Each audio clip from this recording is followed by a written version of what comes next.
If you ever read news or want to follow the main headlines, his is a name you can't ignore. Martin Wolf, Chief Economics Commentator at the Financial Times. Such a pleasure to have you, Mr. Wolf. It's a great pleasure to be with you again. And I hear you were in India just a short while back. Yes, we thought there could be no better place to have a Christmas and New Year holiday than India. Climate's much better, and we haven't been there I haven't been there with my wife for nearly 40 years. So it was a fantastic experience to see how it's changed. Has it changed? Because, last year you wrote an article saying crisis must not change India's course. Many would disagree that it has. Yes, well, in the short run, I think recent experience has been a bit disappointing. But if you have the benefits of my experience, in the sense that I worked on India for the World Bank in the 70s, and I haven't been there so often outside Delhi, Mumbai. I obviously go to Delhi, Mumbai very regularly. Just going out into the country a bit more, just looking, the transformation over the last 4 decades is staggering. It's not quite like China's, which is beyond belief, but you can see a really change in India in many, many different ways. Obviously, a vastly bigger middle class, much more prosperous people, families out together. One of the things that struck me most, in fact, as I was there as a tourist, I wasn't working, is that nearly all the tourists in India now are Indians. That wasn't true 3 or 4 decades. It shows, it's one of my theories, is that almost the first thing people do when they have some disposable income is become tourists. They want to go and see things. And this is one index of transformation, which I thought was very interesting. So there's this huge domestic growth story, which is certainly playing out. Yes, it is the core of what's happening in India. It's slow in the short run. It could do better. Policy has been disappointing. Of course it has. We know that. But I've always believed in the potential of India ever since I first went there, and I continue to believe in it. Mr. Wolf, a lot of Indian corporates blame foreign media for India's negative perception. They don't blame the government, they don't blame policy, they don't blame the lack of reforms or too late in the game. They blame foreign media, the likes of yourself. Well, I think the role of the media is to be blamed for everything that goes wrong. All governments in the world, without exception, when they're unpopular, blame the media. And it's even easier to blame foreign media because they're foreign and they're media. But of course, the foreign media is really only picking up what the domestic media are saying and the people they speak to in India. And it is very clear. I've been speaking to Indian business people for decades. It's clear that Indian business people have been disappointed with the government. They constantly say politics are the problem. It clearly is. That the pace of reform has been very disappointing under the present government. I find it surprising because the people in it are very able. All these corruption scandals. I think the foreign media is merely picking up what Indians are saying to one another. And then again, sitting here in Davos, what are you hearing in terms of India's relevance? Because it seems to have diminished over the last couple of years. Yes, I think that's for 2 reasons. First, there is a sense that India has slowed, lost its way a little. There was a time 2 years ago when people really did entertain very seriously the idea that India was going to surpass China's growth rate. And not catch up, but surpass China's growth rate. It would be 9-10% a year, that we were seeing the emergence of the next China.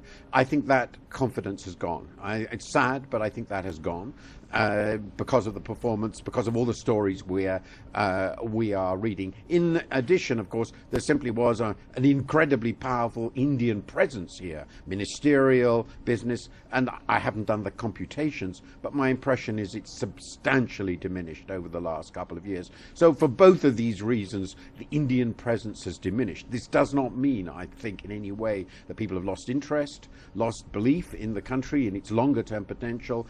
Western businesses are profoundly interested in the potential of India. It's going to be the world's largest country. Mr. Cameron, yesterday, I noticed our Prime Minister cited the extraordinary success of Tata with Jaguar, which we appreciate. So there's still a lot of good stories about India. But I think perhaps the excessive confidence, the excessive over-optimism about India of 2 years ago has gone. Probably a good thing. More realism. I think the mood about India tends to shift in India and outside more rapidly than India itself does. So we had a bullish phase, and then perhaps now the gloom is overdone. In a year or 2 it'll be more balanced. Okay, so yo-yoing probably would come to a close there.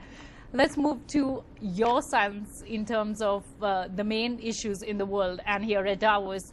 I noticed that a piece that you wrote is under a lot of debate, which is that America doesn't have a problem in deficits. Deficit is not America's major problem. It's not even a problem, you say. That's very controversial. It is very controversial. There's no point in writing columns if they're not controversial.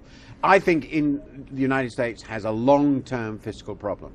There's no doubt about that. I was talking about the situation now. It has a long-term fiscal problem, which is largely due to fiscal commitments, particularly related to health spending, which have to be brought under control. Everybody agrees on that. It must be done. But that's not a tomorrow's problem. It's a problem actually for the 2020s and 2030s. And it can be dealt with. Whether it will, I don't know. In the short run, they've already taken quite a lot of fiscal action, which will slow the rate of growth, rate of increase of debt dramatically. It doesn't take very much more to stabilize the debt level, and the current debt levels, in my view, for the United States are completely manageable. It will be desirable if they diminished, but they are completely manageable, as we can see in the debt markets.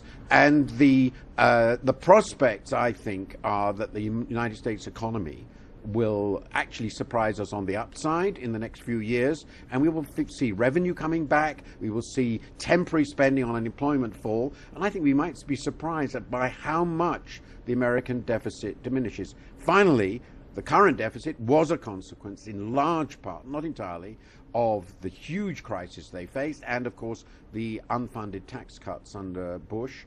This crisis is going to be over. So I think there's been a hysteria here. And the really big issues in America are long-term growth, infrastructure spending, improving the fiscal system, and creating a more efficient long-term entitlement program.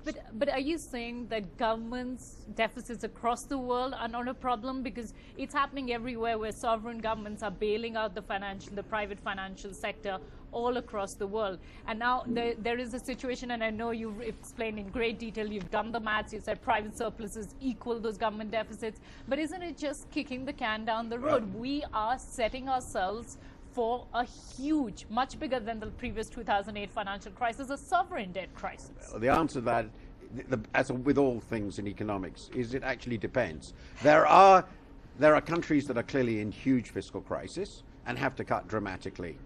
There's no doubt about Greece. There are clearly problems of that kind in Spain. I think actually the fiscal problems of Italy are relatively modest. There are other very big problems. There are clearly emerging countries. I would like to see a big cut in the fiscal deficit in India, but I certainly, by the way, I've written this for years, I certainly don't believe India's fiscal problem is critical in the sense it's going to cause a crisis. I believe it's a different problem, namely the Indian government is crowding out private resources and it's spending wastefully. That's an important issue, but it's not a fiscal crisis.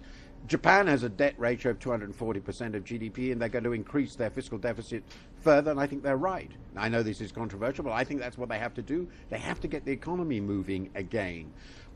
Fiscal problems are real, and in some countries they're really important. By the way, Britain is a country where I think we're tightening too quickly.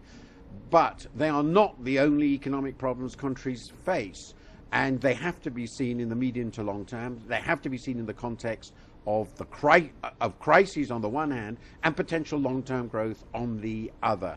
But I do think we have very seriously exaggerated the fiscal problem as against other problems the world faces. I'm much more concerned about climate change, for instance, than I am about our fiscal crisis. 50 years from now, that's likely, I think, to be a much bigger concern to our children and grandchildren than whether we accumulated a bit of debt this time. Okay, and that's also a subject here in Davos, but lots of subjects here in Davos, Mr. Wilf. So you have things about Eurozone recovery, currency wars 2.0, yes. The fact that there are these huge amount of gaps between the rich and the poor, and wealth accumulation and tax avoidance. So many divergent themes. If I ask Martin Wolf to give me a verbal column right now on NDTV on your top themes in Davos. I think my big theme is a negative one. This is the sigh of relief Davos. And what I mean by that is that for 6 years, since the beginning of 2008, so 5 years, six Davos meetings, we've been dominated by crisis.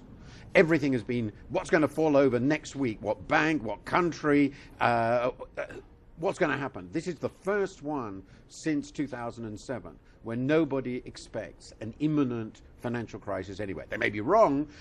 The financial crisis in the US is perceived to be completely over. There are long-term consequences, and now the financial crisis and crises, the sovereign crises in Europe are seen to be over because of the action, above all, of the central bank. So for the first time, we've moved from the crisis phase, the panic phase. That seems to be the background theme. Then you start looking at all these long-term issues you face. What is the prospect for longer-term growth? How will the developed countries now grow out of their problems? Climate change is back, partly because we're not fixated with these short-term problems. Reform of the EU is now on the agenda.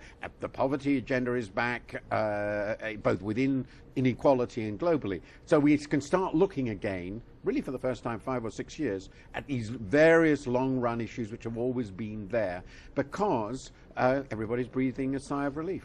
I like the sound of that, a sigh of relief. Thank you so much, Martin Wolf. Always such a pleasure and honor to get you. It's a pleasure. Thank you very much. India's #1 news app just got even better. Download NDTV's new app. Fully optimized for Retina display. Full screen view. Faster response time. And Sudoku. NDTV's new iPad app. Download now.